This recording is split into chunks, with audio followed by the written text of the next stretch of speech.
नमस्कार, news times के तमाम दर्शकों को विजयदशमी की ढेरों शुभकामनाएं। मैं हूं रूही और खबरों में आगे बढ़ने से पहले एक नजर डालते हैं आज की सुर्खियों पर। आस्ते बोछोर अबार एशो मां किनारों के साथ मां दुर्गा की प्रतिमाएं विभिन्न घाटों में विसर्जित। विसर्जन जुलूस में उमड़ा पूरा शहर। बारिश का कहर बाढ़ बनकर टूटा। मानगो व शास्त्री नगर के कई इलाके हुए जलमग्न। बाढ़ पीड़ितों ने ली राहत शिविरों में शरण। टाटा जू में भी घुसा पानी। वन्य जीवों में अफरा तफरी और असत्य पर सत्य तथा बुराई पर अच्छाई की जीत का प्रतीक रावण धू धू कर जल उठा। अब खबरें विस्तार से। आस्ते बोछोर अबार एशो मां किनारों के बीच मां दुर्गा की प्रतिमाओं का विभिन्न घाटों में विसर्जन किया गया। इस दौरान श्रद्धालुओं का उत्साह देखते ही बनता था। आस्ते बोछोर अबार एशो मां, इस नारे के साथ विसर्जन जुलूस आरंभ हुआ। हालांकि प्रशासन द्वारा तय रूट से ही विसर्जन जुलूस निकले और मां को विदा करने और जुलूस का हिस्सा बनने के लिए मानो पूरा शहर उमड़ पड़ा। कहीं कहीं तो विसर्जन जुलूस जनसैलाब सा प्रतीत हो रहा था। ढोल, ताशे, नगाड़े व ढाकी की गूंज के साथ विभिन्न पूजा कमेटियों द्वारा अलग अलग घाटों में विसर्जन किया गया। खरकाई स्वर्ण रेखा में सैकड़ों लोगों ने मां दुर्गा की प्रतिमा को विसर्जित कर अगले बरस सुख और समृद्धि लेकर जल्दी आने की कामना की। इस दौरान सुरक्षा व्यवस्था चाक चौबंद रही।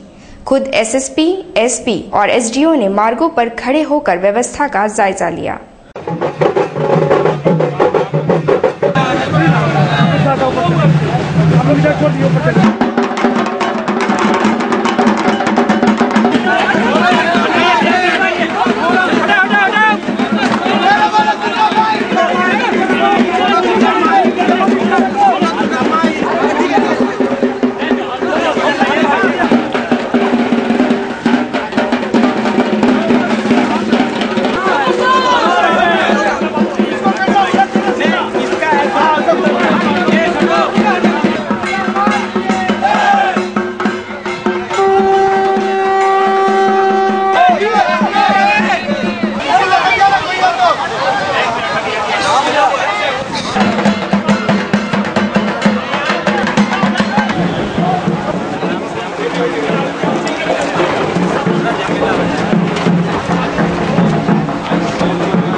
पीछे हटे।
और विसर्जन के दौरान हर परिस्थिति से निपटने के लिए प्रशासन की ओर से व्यवस्था की गई थी। मानगो घाट में बोट के अलावा गोताखोरों को भी हर तरह से लैस कर तैनात किया गया था। विसर्जन में किसी भी परेशानी व आपदा से निपटने के लिए जिला प्रशासन की ओर से पुख्ता तैयारी की गई थी। मानगो घाट में विसर्जन के लिए सैकड़ों श्रद्धालुओं के आने का अंदाजा लगाते हुए बोट का इंतजाम किया गया था। साथ ही गोताखोरों की टीम व कई ट्यूब की व्यवस्था की गई है।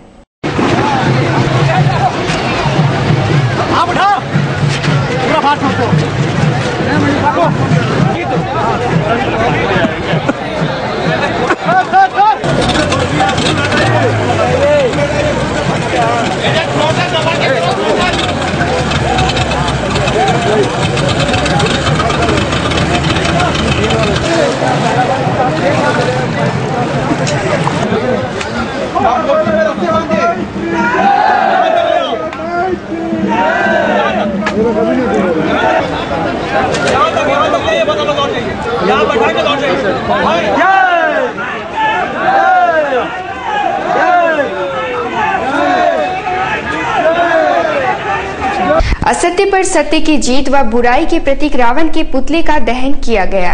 रावण दहन कार्यक्रम की लोकप्रियता इतनी है कि हजारों की संख्या में लोग उमड़ पड़े। ऐसी मान्यता है कि रावण के जन्म के समय चारों दिशाओं से जोरदार क्रंदन हुआ तथा सभी दिशाओं से चीखें उत्पन्न हुई थी, इसलिए इसका नाम रावण रखा गया, अर्थात चीखने वाला, क्रंदन करने वाला। उसने धरती पर त्राहिमाम मचा दी एवं अति विद्वान होने के बावजूद अनुचित कार्य में संलग्न रहा। इसी वजह से पूरे जगत में रावण को अपयश हासिल हुआ। मेघनाद रावण का पुत्र था तथा कुंभकर्ण उसका भाई था। तीनों अति शक्तिशाली एवं सभी विद्याओं से लैस थे। मेघनाद दंभ, घमंड व पाखंड का प्रतीक था, कुंभकर्ण आलस्य का, जबकि रावण काम व क्रोध का प्रतीक था। रावण दहन में मेघनाद और कुंभकर्ण के पुतले भी फूके जाते हैं। सोनारी राम मंदिर में रावण दहन देखने सैकड़ों लोग इकट्ठा हुए। वहीं रामलीला मैदान साक्षी में भी रावण दहन कार्यक्रम में सैकड़ों लोग जुटे।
आप सभी से निवेदन है, कृपया फॉर्मूला के लाइन निकले। बच्चे महिलाएं हैं, कृपया आपसे निवेदन है कि आप आस्ते आस्ते ग्राउंड से निकले और जवान साथियों से कहते हैं कि कार्यक्रम को सोनारी सभी को धन्यवाद देते हुए इस कार्यक्रम की समाप्ति की घोषणा मैदान में धन्यवाद। जो रावण दहन का कार्यक्रम रखा गया, इसमें यही एक समझना है कि सच्चाई का रास्ता आज का दिन में चुनना है। और वहीं दूसरी ओर विजयदशमी में श्रद्धालु महिलाएं मां दुर्गा को विदा करते वक्त सिंदूर दान करती है, जिसका अपना ही महत्व होता है।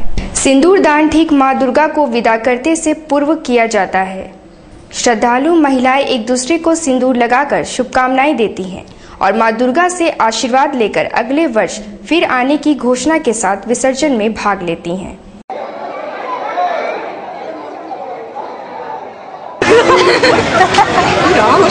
सबके साथ हम लोग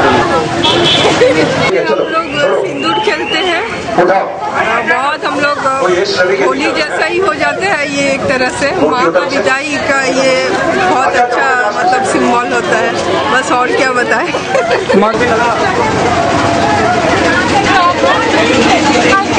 कमेटी की तरफ से हम लोग सिंदूरदान आज कर रहे हैं। माता दुर्गा का विसर्जन में हम लोग बहुत दुखी है। माँ जा रही है हम लोग को छोड़ के। हम लोग फिर माँ से कामना करते हैं कि फिर अगले साल आए, राजी खुशी आए और खुशी से सबके घर को भर दे और जाते टाइम भी सबके घर को भर के जाए और सभी बच्चों को सिर पे अपने हाथ रखे और अच्छे से आशीर्वाद दे। आने वाले सालों में और अच्छा हो हमारे लिए। माता ऐसे ही अगले साल हमारे यहाँ फिर से। इस दफा बारिश हुआ तो कैसा महसूस हुआ? बारिश हुआ तो ये क्या क्या प्लान बनाई थी? बारिश हुआ तो बहुत खराब लग रहा था। ऐसा लग रहा था कहीं हमारा दुर्गा पूजा ऐसे ही ना रह जाए, लेकिन माँ की कृपा से सिर्फ बहुत कम समय के लिए बारिश हुई और हमने अपना पूजा बहुत अच्छी तरह से मनाया और इस बात की खुशी है, माँ का आशीर्वाद रहा है। यहाँ रुकेंगे एक छोटे से ब्रेक के लिए। खबरें और भी हैं, आप बने रहिए हमारे साथ। ब्रेक के बाद खबरों में फिर से आपका स्वागत है। उड़ीसा के फाटक खोल दिए जाने के बाद से इधर खरकई व स्वर्णरेखा नदी का जलस्तर खतरे के निशान से ऊपर पहुंच गया। मानगो के कई निचले इलाके इसकी चपेट में हैं। खरकई व स्वर्णरेखा नदी में जलस्तर खतरे के निशान को पार कर चुका है। नदी में बहाव इतनी तेज है कि एक नजर में ऐसा लग रहा है कि नदी काफी क्रोधित है। मानगो हाल गोदाम से लेकर कई निचले इलाकों में बाढ़ का पानी कहर बनकर टूटा है। हालांकि प्रशासन द्वारा अलर्ट के बाद लोग सुरक्षित स्थानों पर पहुंच गए हैं, जिससे जान माल का नुकसान नहीं हुआ है। मगर जल स्तर में इसी तरह वृद्धि हुई तो मामला बिगड़ सकता है। लोगों को राहत कैंपों में पहुंचा दिया गया है। वहां प्रशासन द्वारा राहत सामग्री व भोजन की व्यवस्था मुहैया कराई गई है। ठीक है, हो गया। नहीं अभी रामबाबू लोग कहीं और जाएंगे आगे? बताइए। हाँ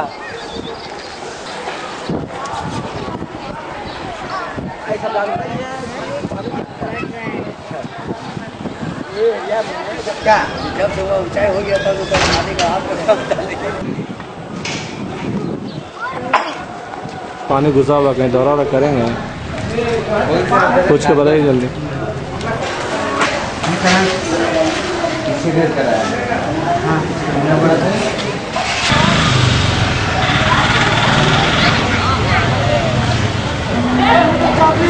हटिएगा आगे।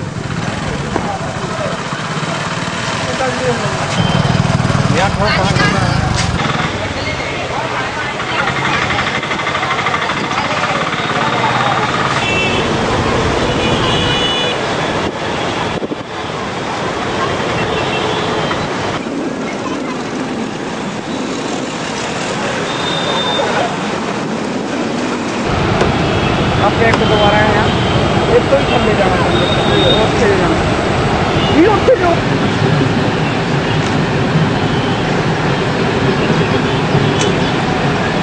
DRF की भी टीम सामने है आपके। तो जो एजेंसीज हैं अपने पास रिसोर्सेज अवेलेबल हैं, उनसे बेस्ट हेल्प दी जा रही है। नदी का जलस्तर की अगर बात करते तो बढ़ा या वाटर लेवल में काफ़ी डाउनफॉल है, लेकिन उसके बावजूद IMD की फोरकास्ट को देखते हुए हम लोग हाईएस्ट अलर्ट पे हैं। उड़ीसा से क्या हम लोग कॉन्टैक्ट में उड़ीसा से। रुक करते हैं अगली खबर की ओर। बारिश का कहर निचले इलाकों में बाढ़ का रूप अख्तियार कर चुका है। शास्त्री नगर के कई इलाकों में बाढ़ का पानी घुस गया है। नदियां लबालब है। बहाव इतनी तेज की पलक झपकते सब कुछ अपने अंदर समेट ले। जलस्तर खतरे के निशान से ऊपर बह रहा है।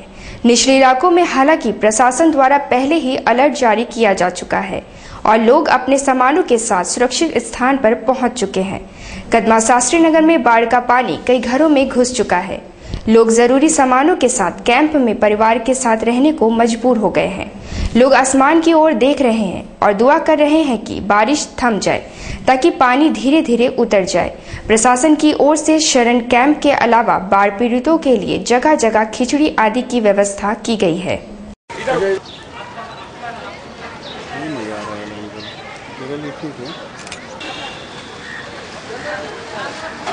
देखते हैं यहाँ तक कितना कैसे जा सकते, चल जाए।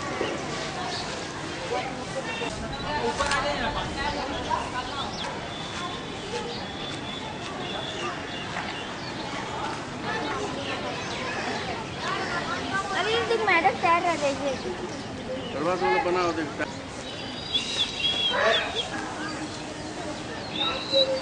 सब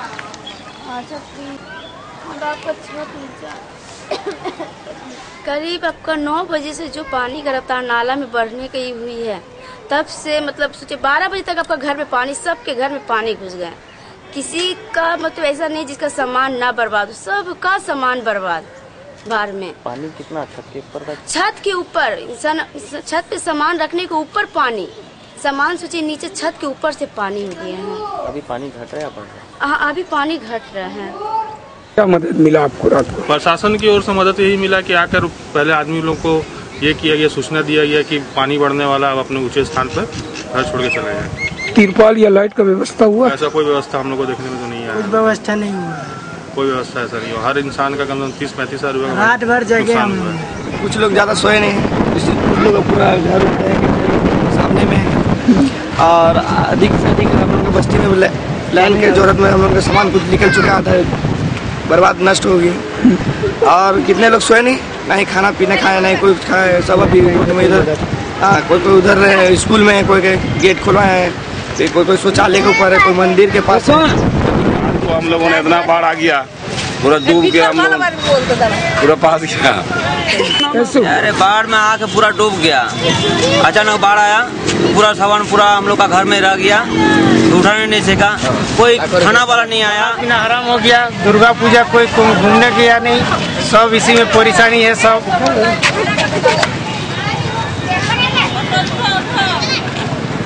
शास्त्री नगर में बाढ़ पीड़ितों ने अपना हाथ जगन्नाथ को चरितार्थ करते हुए खुद ही चंदा इकट्ठा कर भोजन आदि की व्यवस्था की है। शास्त्री नगर के बाढ़ प्रभावितों ने राहत कैंप में भोजन आदि की व्यवस्था खुद ही करने की ठान ली है। उन्होंने घूम घूम कर चंदा इकट्ठा कर खिचड़ी व अन्य भोजन की व्यवस्था की है। क्या कर रहे हैं? अभी हम लोग खाना बना रहे हैं, जो बाढ़ पीड़ित में आदमी का घर बहा है और जानवर उनवर बह गया है, रात से भूखा है सब, उसके लिए खाना का इंतजाम कर रहे हैं हम लोग। किस ओर से हो रहा है? ये हम लोग जितने जवान लड़का है सब अपना तरफ से ही कर रहे हैं। नुकसान हुआ है, सामान घर का, और क्या होगा, जहाँ मारे वहाँ रह रहे हैं, जहाँ मिल रहा खा। आप लोग खाना पीना कहाँ हैं? हाँ, यही मिल रहा है खाने को, सामान लेके आई हैं। आपका घर सुरक्षित है? तो ठीक है।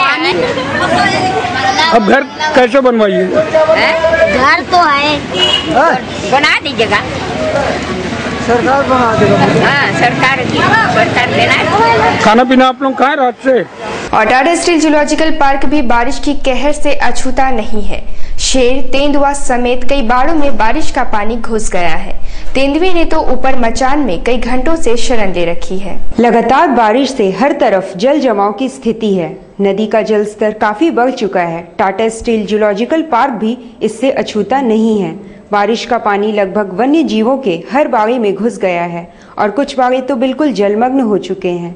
खासकर तेंदुआ, बंदर, मगरमच्छ, घड़ियाल, शेर व भालुओं के बाड़े पूरी तरह प्रभावित हैं। अमूमन हर वन्य जीव जल स्तर से घबराता है।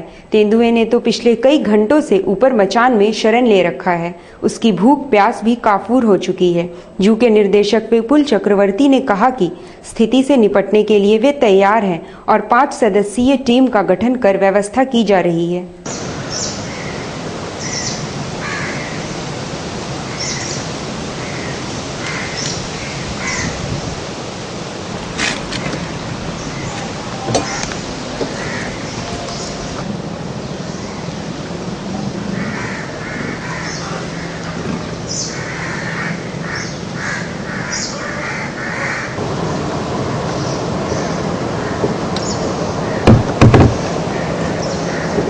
काफी असर पड़ा है चक्रवाती तूफान फिलिन का हमारे चिड़ियाघर में। जैसा कि निचला जितना भी पोर्शन है, लेपर्ड एनक्लोजर, पेलिकन एनक्लोजर, ये सारा इनंडेटेड हो गया है। बट लकीली प्रॉपर फोरकास्ट के कारण हम लोग एकदम पूरे तैयारी में थे, जिसके तहत हम लोगों का पहले से ही 5 मेंबर का जो टीम था अंडर सुषेन महातो फील्ड सुपरवाइजर, वो काम कर रहा था और उसके तहत सारे एनिमल्स अभी एकदम सुरक्षित